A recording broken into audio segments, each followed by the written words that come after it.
nobody needs alcohol in their life. I'm not advocating for moderation. I'm actually advocating for the least amount for you to feel good about you. And if the least amount is 0, wonderful. You're listening to Make Some Noise podcast, episode number 506 with guest Sherry Price.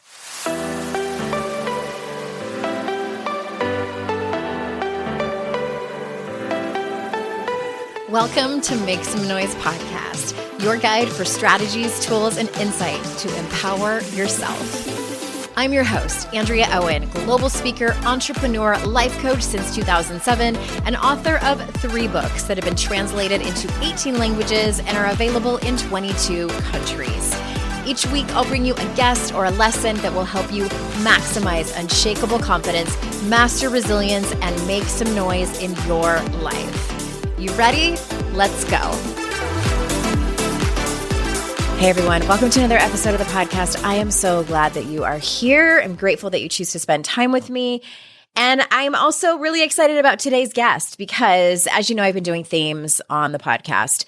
And right now we're in the recovery theme. And I know that it's a fairly small percentage of you who have either in the past had a dysfunctional relationship with alcohol or something else, or are questioning some kind of numbing mechanism that you want to talk about recovery or hear about recovery from other people. So I found Sherry Price. I don't know where I found her, on social media or wherever, but she is someone who helps typically women moderate their drinking. And at first I was a little skeptical. If you are someone who identifies as, like an addict or someone in recovery, we always kind of have a little bit of a raised eyebrow when we're like, really?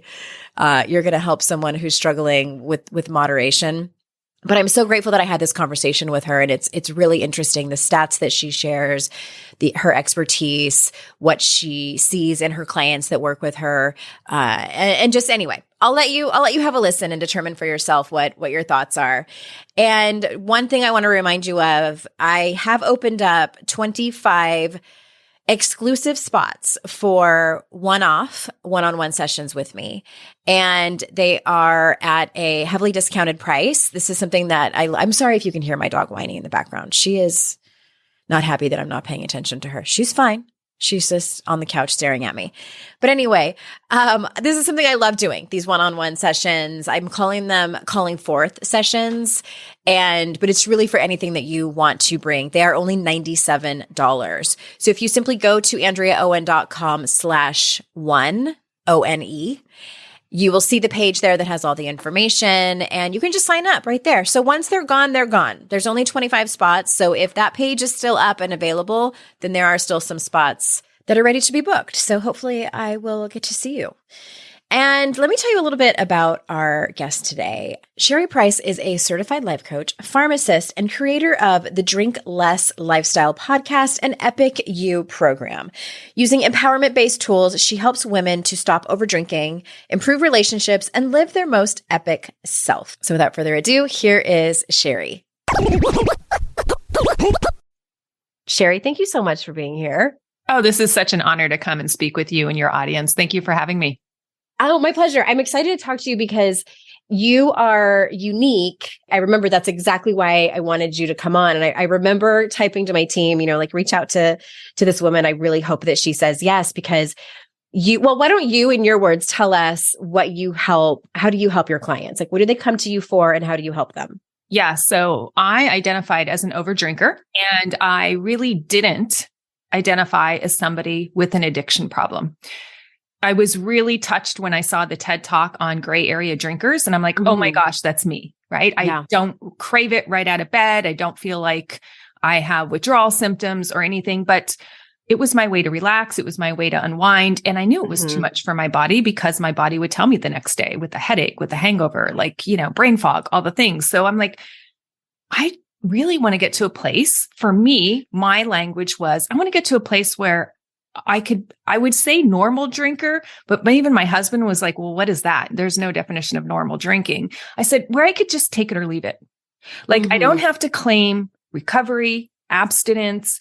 I don't have to claim sober. Like, none of those terms really ignited passion to heal any of it. Although I believed, okay, they're just terms, they're just words. I just wanted to get to a place kind of where I'm like, yeah, there's some alcohol there. Yeah, I might have one or I might not. And it doesn't impact my life, where prior to that, my life revolved around alcohol. It was the mommy wine culture. It was the way I relaxed. It was the way I'm a perfectionist. And so if I had 13 things on my to-do list and I only got 12 of them done, that was my language. I only got 12 done, that one thing, right? So it was a way to take away disappointment. It was a way to take away my frustration, my anger with my child. It was just my way of dealing and coping. Yeah. I used to call it a mini vacation. Oh, yeah. Just to disconnect. And I think so many of us, and we know this from the stats after COVID, right? Some of us really fell down the rabbit hole of drinking. Yeah.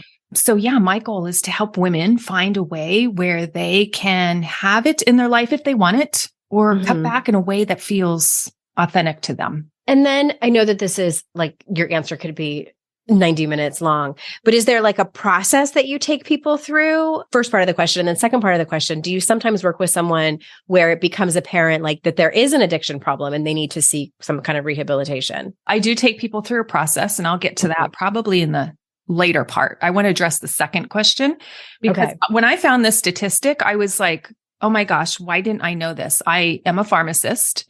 I'm in healthcare. I worked in hospitals. I've treated people with alcoholic liver disease. I've seen people need liver transplants due to alcohol. But yet I never knew the stats around how prevalent is addiction, like severe addiction. And now they don't call it addiction because, that's kind of derogatory. So now they call it severe alcohol use disorder.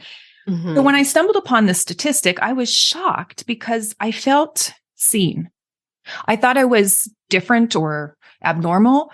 But on the CDC's website, it says about 90% of people who drink excessively would not be expected to meet the clinical diagnostic criteria of having a severe alcohol use disorder. So think about that. Over 90%. So for a lot of us, I call it just like a bad habit. It's just something we fell into. We got accustomed to using alcohol a certain way. We're in this culture where alcohol is really cool. It's cool to do wine tours and, get together with people over wine, meet up, have block parties and have cocktails, fancy cocktails. It's just a way we, kind of do life. It's kind of like the new smoking. And it totally is. It's glamorized, right? You see ads for cruises and there's an older couple on the back of the boat with a glass of champagne, right? So there's this elevated status to drinking too. It's really interesting. So I just want to address that because yes, there are people who are addicted and there are people that should abstain but that's less than 10% of people. And so, yes, they should go to medical practitioners. I fully believe them, would refer them out. I have a network of people which I keep in contact with, so I can truly help somebody who wants to be helped. Okay. And then that leads to the first part of your question is I do take them through a process, but the first part of the process is you have to want help. You can't change somebody who doesn't want to change. Nobody can make somebody change. And so I think the first part of the process is, are they willing to change? Is this something they're willing to embark on? And then laying out what realistically that will take and what that will look like.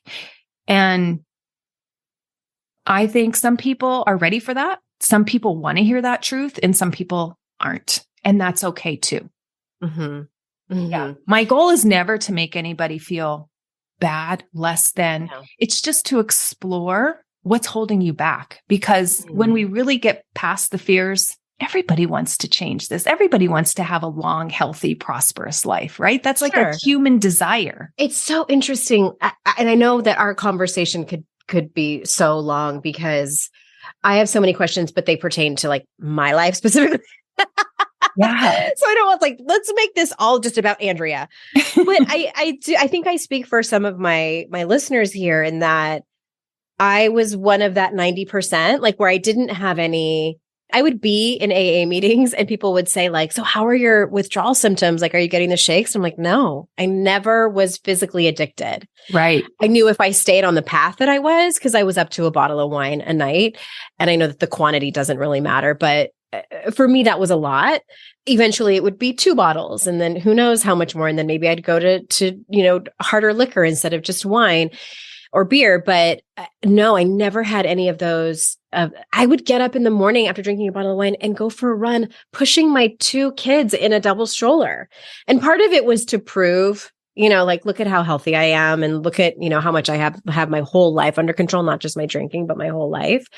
So that's interesting to me. And I know that if I would have found someone like you, I would have gone through your thing and probably succeeded. But then later, here's my prediction, I would have fallen back into my bad habit. And like, I know without a doubt that I'm an addict based on my other behaviors with either substances or with people. Like, I cannot. I have to abstain. But I will say, like, it sounds kind of sexy and romantic. Like when you're like, well, yeah, I help people like take it or leave it. I also know I'm an addict because I can't even imagine. I can't even fathom for a second what that's like. Because my mindset was, I was talking to somebody else that I had on the show who was a heroin addict.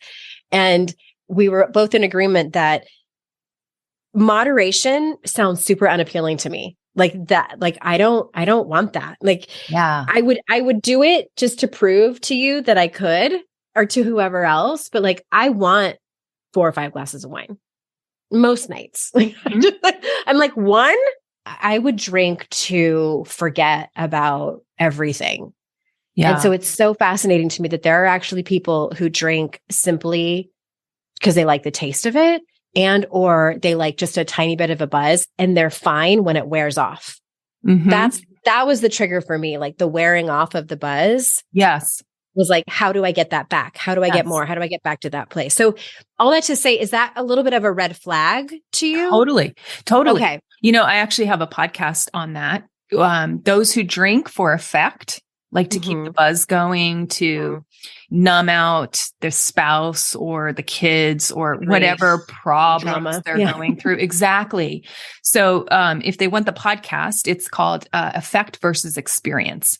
And I find we'll put that in the show notes. If you drink for experience, it might be different, right? Where you're not seeking it for self-medication. Yeah. Well, it was both. It was definitely both. Yeah. Yeah. So if you're drinking it to self-medicate, there's never going to be enough alcohol, right? Because with tolerance, the way the drug works, it's a drug. So the fact that you don't want it or don't want it in your life, congratulate yourself. That's amazing, right? Nobody needs alcohol in their life. I'm not advocating for moderation. I'm actually advocating for the least amount for you to feel good about you. And if the least amount is 0, wonderful. Wonderful. I say that again, because I think that's so important. The least amount to feel good about you. Is that what you said? Yeah. The least amount for you to feel good about you. Now, see, why I say that is because some people can't get to 0 right away, or it's too scary for them. So let's just take it slower, right?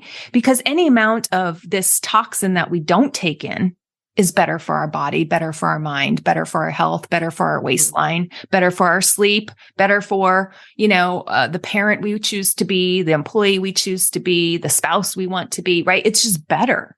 So let's just embrace better. And that's what my brain needed, because I'm such a perfectionist. I was all or nothing. If I couldn't abstain for the whole month, the whole year, I would just consider myself a failure. And then, just might as well drink. Just might as well keep kicking it back, So I love that you understand your brain and how it works, and that you have made choices that honor that.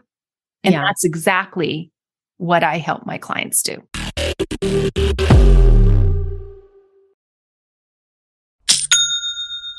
Shopify's already taken the cash register online, helping millions sell billions around the world. But did you know that Shopify can do the same thing at your retail store? Give your point of sale system a serious upgrade with Shopify. With Shopify, you get a powerhouse selling partner that effortlessly unites your in-person and online sales into one source of truth. Track every sale across your business in one place and know exactly what's in stock. Connect with customers inline and online. Shopify helps you drive store traffic with plug-and-play tools built for marketing campaigns from TikTok to Instagram and beyond. Get hardware that fits your business. Take payments by smartphone, transform your tablet into a point of sale system, or use Shopify's POS Go mobile device for a battle-tested solution. Sign up for a $1 per month trial period at shopify.com/noise, all lowercase. Go to shopify.com/noise to take your retail business to the next level today. Shopify.com/noise.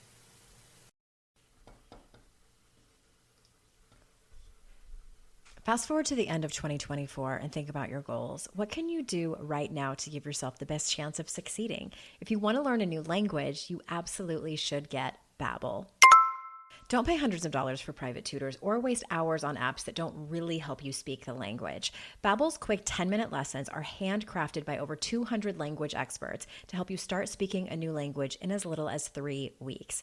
Babbel's designed by real people for real conversations. Studies from Yale, Michigan State University, and others continue to prove Babbel is better. One study found that using Babbel for 15 hours is equivalent to a full semester at college. Now it's so easy to speak simple conversation phrases with the guy that takes care of my lawn without having to consult language apps. Here's a special limited time deal for our listeners. Right now, get up to 60% off your Babbel subscription, but only for our listeners at babbel.com/noise. Get up to 60% off at babbel.com/noise, spelled BABBEL.com/noise. Rules and restrictions may apply.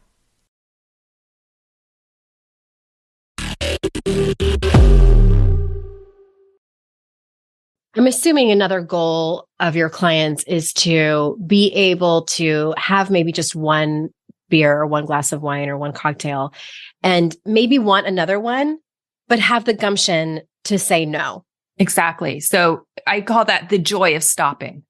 I think a lot of people think stopping is negative. It's deprivation. I should be able to have more. Like, you could have more. There's nobody saying you can't. We're adults. We can do what we want, right? There are consequences to those actions. However, if you flip the narrative on that, and I call it being like elegantly satisfied. Like, I have cheesecake in my life sometimes. And I'm just elegantly satisfied after a couple of bites. I don't need to finish the whole piece, the whole cake, go back for more, you know? So that's what works for my brain. That's what works for some people. Now, is that going to work for everybody? No, we have to find what works for us and what keeps us in that safe zone, you know, in that way that we want to be operating. And so if it's no alcohol, fully endorse that.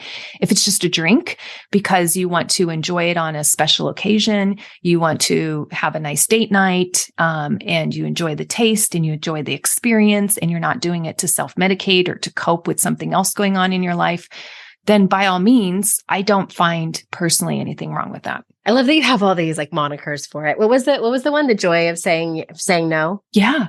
It's, you know how amazing it feels to say, I don't want anymore. I don't have more desire. Like that one drink. Sometimes I don't even finish. I don't know the what that drink. feels like.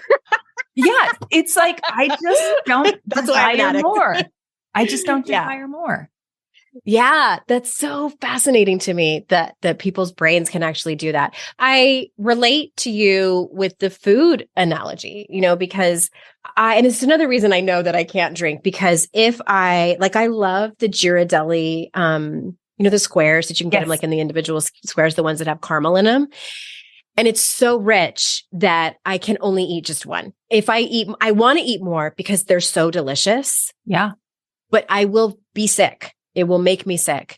But what's interesting is it's the same thing with alcohol. Like, it will make me sick. It will make me make the poorest of decisions. Yeah. It will make me drink way too many drinks, but yet I will still continue to do it. Yeah. So I'm like, what is it about the drug of alcohol and, you know, benzos and many times men that makes me completely lose all capacity for good decisions? But when it comes to food, the physical illness is enough for me to say no. Yeah. And I mean, maybe you know the answer to that. It's like different chemicals going off. Well, here's what I would ask is if the effect, how quickly do you get ill when you eat that chocolate? Oh, like if I'm eating a second one, immediately. That's why. Like, it doesn't even taste good in my mouth. That's exactly why. The brain links it when there's an immediate response. The reason most of us can't say, well, I'll just think about how I'm going to feel tomorrow.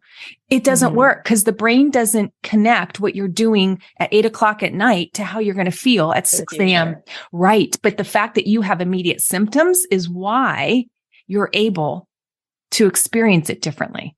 And have the joy of saying no to another caramel. Exactly. Because oh my gosh, one more bite, I'm going to get instantly sick. If alcohol did that to us, we would easily say no to the second, third, fourth glass. Maybe that's what someone needs to invent.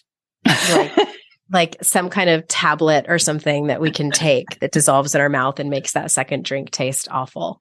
That would be a magic pill, wouldn't it? Everybody would love that. Everybody rather do the simple, quick, easy fix than actually really look at why they're drinking. Right? You work in pharmacology. You get it. Yes, totally. I'm a pharmacist. I'd hear, is this going to take away my depression? How many weeks? How long do I have to take this medicine? Exactly. All the questions. Yep.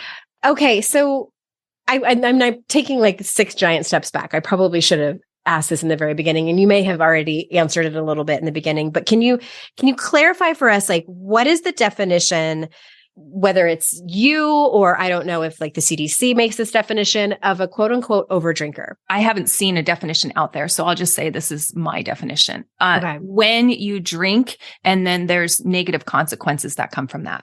So that could be immediate for some people, like some people can't tolerate it because they get a rash or a breakout or they start feeling lightheaded. Or it's the next day, like they're feeling tired or sluggish, or they can't remember what they said. That's like a lot of women that come to me will be like, I'm so embarrassed. My filter went, I said this to my husband, or my kids said something and I didn't remember. I have blackouts, or I just don't recall the evening so well. And now that I'm older, I tolerate it less. My hormones, my metabolism slowed down. So of course I'm not processing it like I used to in my 20s. So these effects happen as the body ages, and there's nothing wrong with you and there's nothing wrong. We just need to adapt by the way our bodies are now working. So over drinking, I think, is anything that you would define as you're feeling negative consequences of it in your life. For a lot of women, it's weight gain. They used to be able to drink and it not affect their waistline, and now it's affecting their waistline, or it causes them to do excess snacking. So there are many reasons why people want to cut back. Okay. It's interesting to me what you were saying, how they don't call it, would you say they don't call it addiction anymore? Right. And when you say they, who's they? Is that like all the national societies, NIAA, the NIH and CDC? Yes. So they call it alcohol use disorder. Right. Because what is it called? The DSM-5 criteria had changed. And so they took away addict because it was too negative. And so they now classify alcohol use disorder as moderate, mild, or severe. And so severe use would be considered addict. Okay. So it reminds me a little bit about, my son is autistic, and how autism is such a broad term, and there's so many different categories depending on someone's needs that fall into that. So it kind of reminds me of the same thing. And I agree with you that yes, addict is a big term that I think needs to be categorized a little bit different. But on the other hand, it makes me kind of mad because I'm like, shouldn't we be working on the stigma? Yes. Lessening that. And that's part of a little bit of what frustrates me about the sort of movement that we saw starting several years ago. Now it's been years of this wellness movement. It's like, what do they call alcohol free? Like the AF, I'm alcohol free. And I would see people posting online like, oh, I decided to be alcohol free. And then so quickly follow that up with, but I'm not an alcoholic. And I'm over here like, fuck off. Do you have to follow it up with that? It just, as someone in recovery, it made me feel like me and people that I care about are othered It's like, but I'm not like them. And the sort of analogy that I use is, remember when pole dancing became really popular and there were people like, I'm taking pole dancing lessons, but I'm not a stripper. Yes. And it's like strippers everywhere. We're like, okay. Yeah. Right. Like, I'm curious what your thoughts are about that. Just the stigma and the renaming and all of that. I say never put yourself in a bucket or wear a label. You don't want to wear a label, and just be sensitive to the people that may identify with that label. So I hear you on this, because I think there's good that comes out of labeling. And I also think there's bad that comes out of labeling. For instance, I have a daughter who has Tourette syndrome. And so early on in her diagnoses, she was unable to control her tics, her motor, her vocal. So I would do my best as a parent. And so I looked for support groups here in San Diego. We would go to, the moms meetup groups or the family meetup groups of kids with Tourette. And she would just say, Mom, I don't want to be somebody who looks at me and they think Tourette is the first thing that comes to their mind. So she did not want the label. She still doesn't want the label. She says, it just makes me feel not normal. As a healthcare practitioner, I'm like, wait, support groups are the way. Like, this is how you exchange information. This is how you feel like there isn't anything wrong with you, because there's other people like this. So my brain operates differently, because I enjoy labels, because it helps me find people like me where I feel a sense of belonging. So while that felt safe for my brain, it felt alienated for her brain. So I really think. Well, and how old was she when she was telling you that? She was 6, which is crazy. Okay, so she was a little. Yes. And now she's 12. But the foresight or the insight she had, and I'm thinking my 6-year-old's crazy. Like, she can't be this mature and put these words to this, but she would go to these groups. We only went to 3 times, and she would just sit on the side and interact with nobody.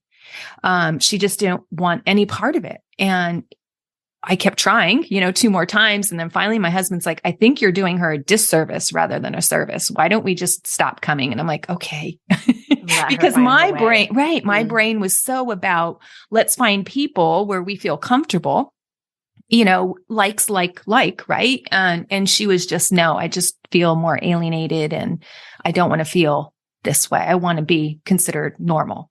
So for her, the label didn't work. For me, labels sometimes work. Yeah. So I think it's an individual thing, and it's a choice. Yeah. And people can get, for lack of a better word, triggered by that, a label or not labeled. Yeah. It's very understandable, I think, especially for a young person who's trying to find their way. And it's so hard to grow up anyway, let alone have a struggle like that and a challenge like that. And I do think that I was in a unique position when I came out with my recovery story, being someone who's in the self-help industry and who has the tools. I have immense amounts of privilege. Like, I have the tools to be able to have resources or therapists, or even check myself into rehab if I needed to, where not everyone has that. So I felt a lot more comfortable being the face, quote unquote, of recovery, and also felt called to do it. Yes. And I've had countless emails of, especially of women saying, thank you for telling your story, because you gave me the courage to quit drinking, or to, come out to my family about this being a problem, and no one knew. And I could have just gone on having it be a secret, and it would have been a complete disaster. So, but I can understand, and I appreciate your anecdote around that it's really not for everyone, but I think it can be both, yes, to what we were just talking about, that it's an individual choice. And I do still think that we need to work to remove the stigma of things like Tourette's and addiction. And it's just, I think that still we're in that place of mental illness is still so misunderstood. And agreed. Bless Generation Z for making some swift changes, but still, I think we have a big hill to climb. Yeah. And I work with people, my age or sometimes a lot older, and they're in careers where if they had addiction in their medical record, it would really jeopardize 20, 30 years of medical school, 20, 30 years in their industry. And so it feels so scary to them to use that term. And, maybe they've had interactions with addicts who have multiple other conditions going on. And so they don't feel that that's the right label because they don't have all the other things. And, some people think of the most dramatic, right? Homeless, schizophrenia, carrying it in a brown bag. They're like, no, my wine is $50 a bottle. I do it more in an elevated way. But so I just think, what does the term mean to the individual as well? And what associations do they have with it? And if it's a term that they don't want to embrace, but still want to get help, let's just focus on the getting help. Yeah, I agree with that. And I also just want to make mention that I think, especially for people who, here I am, a white woman, I am safer to come out with it. And people who are, even have multiple marginalized identities, it's many times unsafe, like you were mentioning about that person in their career. I'm super curious about this and what your opinion is. Because as you're probably familiar, in the Alcoholics Anonymous Big Book, they have one doctor's opinion, literally one, who says that alcoholism is a disease. And I, even from the beginning, and I mean, you talk to a lot of people in AA, and I think most of them will be like, yes, it is. It's a disease. And I was always kind of like on the sidelines. I'm like, but is it though? So I'm just curious what your opinion is on it. Yeah. I read a great book, Abstinence is a Myth. Addie Jaffe put this together. He was a meth addict, alcoholic, in jail. Now he helps people with addiction. He was associate at UCLA. He's out here in Los Angeles. And he talks about that maybe it's not a disease, and so I've been reading some books on this, and, it's a mental condition. I think it's curable. Some people think it just goes into remission, but I think it is curable. So that could be just an N of one experience and how I'm interpreting all the data. Yeah. And I just really want to focus on still out, I guess. Yeah. Like, can we just focus on getting help and, like doing the best you can with the knowledge that we have and finding ways to just reduce it or cut it out. Doesn't matter if it's a disease. I think we call it a disease so healthcare can pay for it when it gets severe. Which I do love that. Exactly. So from that standpoint, it fits the medical model we have in the United States. Yeah, I do love that. And it just is interesting to me how, and I'm definitely not an expert on the Big Book, especially it's called The Doctor's Opinion, that chapter. And I believe that he refers to it and kind of categorizes it as an allergy. And that, and I get that, like I was mentioning, I don't have an off switch when it comes to alcohol, and it could be, but I just always wondered, I don't know. And I'm certainly not a doctor, but I always wondered about that, and just the whole mental condition. It fascinates me to no end, but I do agree definitely that our brains work a particular way. I've said this several times on the podcast. My motto is, if one is good, then five is better. And I'm that way with many things. And it's still, I know I've said it a million times. It still fascinates me that people don't think like that. Yeah.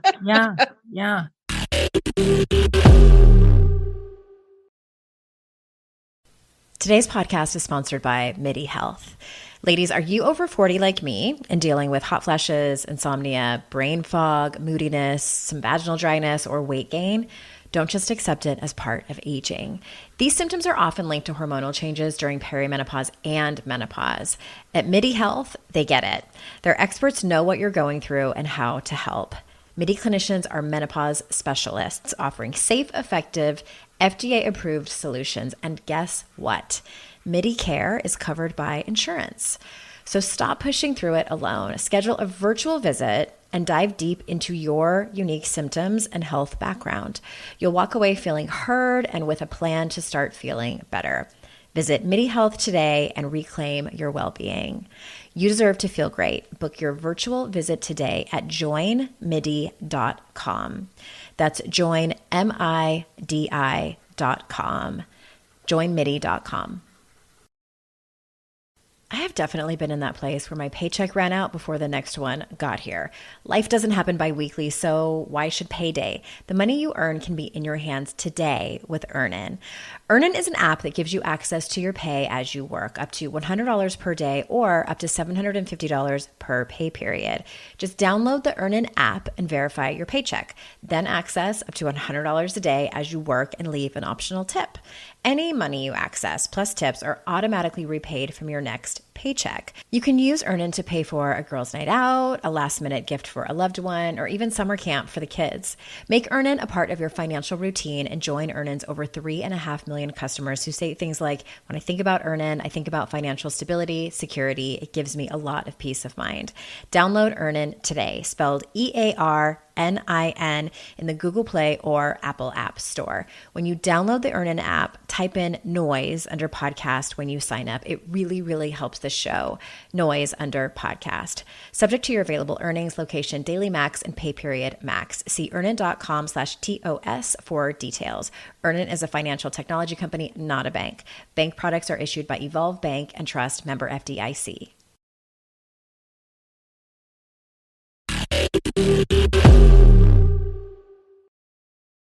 It is interesting. And there are some, great books. Like some people might find alcohol just to be a way to soothe ourselves. I know I have a podcast on that too. It's like the adult pacifier. It's just the way that we comfort ourselves. Mm-hmm. And so if you suffer mild or even major trauma in your life, right? There's Gabor Mate. He talks about it's just a trauma response, right? It's just the way that we're trying to soothe ourselves. And you're right. If we're doing it to self-medicate, there'll never be enough. There's another book called Never Enough. Exactly. Because one will help. And then your brain's going to like, well, that helped. Let's go for two, because the brain's always going to want to feel better. You're going to want to feel better. And if one felt good, of course, you're going to go for two, for three, for four. And because of the way the drug works, there's going to be tolerance that builds. So of course, one bottle leads to two bottles, just like you were saying. And so knowing exactly what works for you and what you need to do to be the best version of yourself, I think is such a gift you give yourself. Thank you. And I want to ask you, because I've never had anyone on my show that does what you do, and your work is so new to me. I don't think I've ever asked someone this question, but what is the question that you want me to ask you? Or what do you think is the most important thing that you want to make sure that you say during our time together? I think what I had learned along this journey, there was a book that really resonated with me. It was called Undoing Drugs. It just came out last year.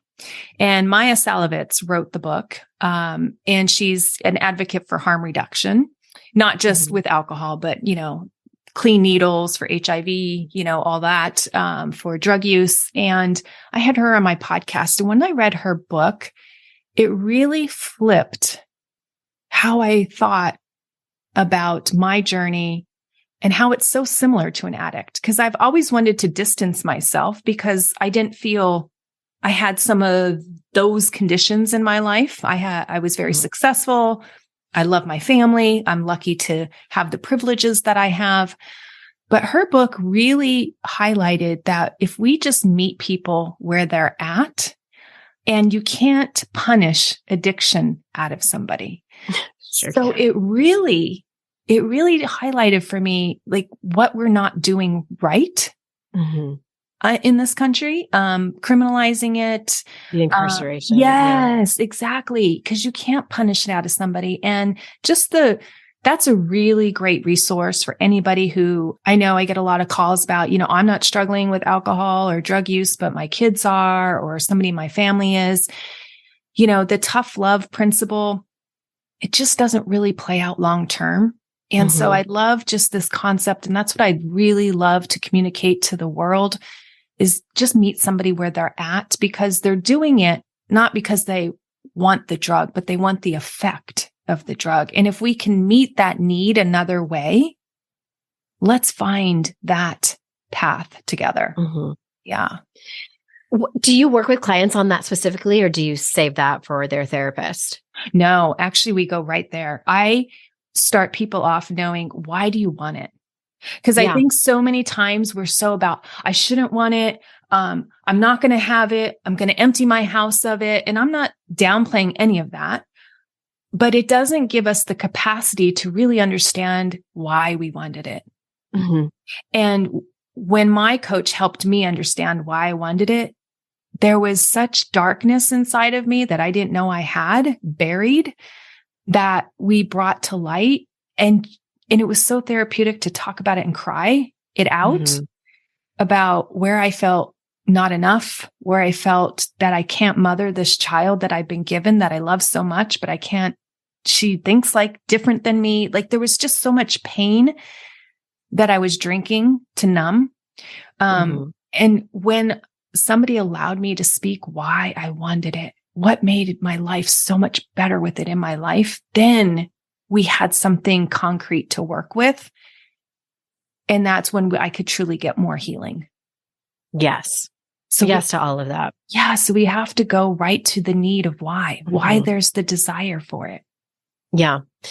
I wrote about this in, I think it was in my second book, How to Stop Feeling Like Shit. It might be in the re-release only, where in the numbing chapter, I asked the question, fill in the blank, like, what is the problem that you think drinking will solve, or whatever it is that you're doing to numb? But I have to say, like in the beginning, if I would have answered that, I would have just said stress, how hard it was to be a mom of 2 toddlers, how hard it was to have started a brand new business and not know what I'm doing. Like it was all this kind of surface level stuff, which is valid. It is stressful. But what was underneath, the reason I was so on edge and like feeling like a tooth with the root out was because of grief I had never processed, of the destruction and explosion of my first marriage, just daddy issues and regular pain that all of us have. The circumstances obviously might look a little bit different, but we all have dysfunction from our family of origin. We all have relationship problems and maybe past relationships that we never really grieved or that we haven't processed yet. And that was the stuff that was just simmering underneath. And how did you get to uncover that? How did you uncover that? It was, I tried to do it the hard way for a really long time, just like white knuckle. And it's like, no, I'm fine. It was a lot. For me, one of my ways of dealing with things is writing. Like I just write to like make sense of things. And that's how I get things out. So that's art for me. So I think people, whatever your art is, do that. It might not be writing. It might be something else. And therapists who could cut through my bullshit. Because I got so good. And I think so many like high achieving women are like this. We are so good at making everyone and lying to ourselves enough where we even convince ourselves that we're fine. Like it's really not that big of a deal. Like I should be over this. And it just, finding the right therapist who could cut through the bullshit and ask me questions like, who takes care of you? How do you take care of yourself? Where is the grief in your life? Because we all have it. Like what have you lost in your life that you have not dealt with, that you're pretending like things are okay? Once I found a therapist who could cut through the bullshit, and really also, I think having friends, no one's ever asked me this question. Thank you, Sherry. Having female friends who could be emotionally supportive for me, and where I could really, like you said, like the dark side, like the shadow side that I didn't want anybody to see, like have the full meltdowns, like the sobbing, heaving, weeping in front of someone else, and that they don't leave and they don't judge you and they don't look at you like, when is she going to stop crying? Yeah. Because I looked at myself like, when is she going to stop crying? When I had that, and that took years of all of those things to finally be like, damn, I am fucking sad about X, Y, and Z. Yeah. And it's okay to be sad about that. Yeah. I think that is tremendous for anyone listening to this podcast to hear, is that exposing those parts of us that we don't want to look at. And when they are exposed, that the person we're exposing that stuff and sharing that stuff with can be there for us and make us feel it's safe to explore this and expose this. I think that is so healing, so life-changing. And like you said, I took it out on my coach, and she did not judge me. She did not like look at me like, you got 5 more minutes, lady, clean this up. Like she was there, and it was the ugly cry. It was like, oh my gosh, I didn't know this was here. And I was embarrassed of the way I was acting. You know, I'm like, I'm a put together professional. I don't crumble like this. You know, there was so much judgment I had on myself, but seeing another human not judge you in that, and it's so freeing. And it's a gift. Right. And thank God for those healers and those therapists and those people that don't take our bullshit and the straight A answer that we want to give, because we're so polished. Who've done their own work so they can see yours that needs to be done, and they can sit with you and not feel like they need to like fix everything and clean it up. Exactly. That's why those people are just gems. And yeah, I wish that for everyone. Like, I wish that everyone could find those people, and keep looking. If you're someone listening to this and you haven't found the right friendships and you haven't found the right therapist, and I know it's a privilege to be able to have that access, but it is possible. And the work isn't done, you know, like I still have stuff and still all of that, but we're not like Humpty Dumpty where we can just get thrown back on the wall and put back together. Well, and like, and all those things can be true. Like, you can still be a put together professional and have, you know, heaving snot, crying fest with someone who holds space for you. It's like both of those things can be true. But I appreciate your time and your being so candid with me and introducing me to this work, because I mean, it's not for me, but I love that it's available for people to, even if they are trying to convince themselves that they can take it or leave it, and then through your work find out that they actually, like, I want people to go through whatever they need to go through to get to wherever they need to be. Yeah.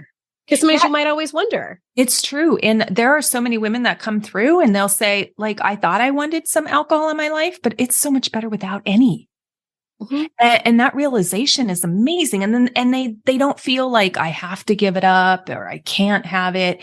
It's none of that. It just changes the narrative and their experience of alcohol, which is a beautiful thing, to just not want it. So kudos to that. In just deciding where it fits and how it fits and if it fits. Yeah. Where it fits and if it fits. I love that last part too. So I will put the links to those books that you mentioned and that TED Talk, as well as your website and any services that you have in the show notes. But is there anywhere you want people to go to learn more about you? Is it your website, EpicYOU.com, or social media, or somewhere else? Yeah, EpicYOU.com is my website. You'll find my podcast there called Drink Less Lifestyle, and then all the links to everything else. Awesome. Thank you so much. And listeners, thank you so much for being here. You know, I appreciate your time so much. And remember, it's our life's journey to make ourselves better humans, and our life's responsibility to make the world a better place. Bye for now. Hey, did you know there's free secret podcast episodes waiting for you that are not part of my regular podcast feed? Yes. AndreaOwen.com/free. And you just sign up. You get a link sent to you. It's very secret. It's like a secret club. We don't have a secret handshake. Don't worry about that. But it's these motivating podcast episodes that I made for you. They're under 20 minutes each. There's 3 of them. They're for wherever you are in your life. So head on over there and grab them. They range from really supporting you and seeing you where you are and being compassionate, all the way to giving you a giant kick in your ass and telling you how amazing and gorgeous and phenomenal you are. So AndreaOwen.com/free, and get your hands on that free podcast feed.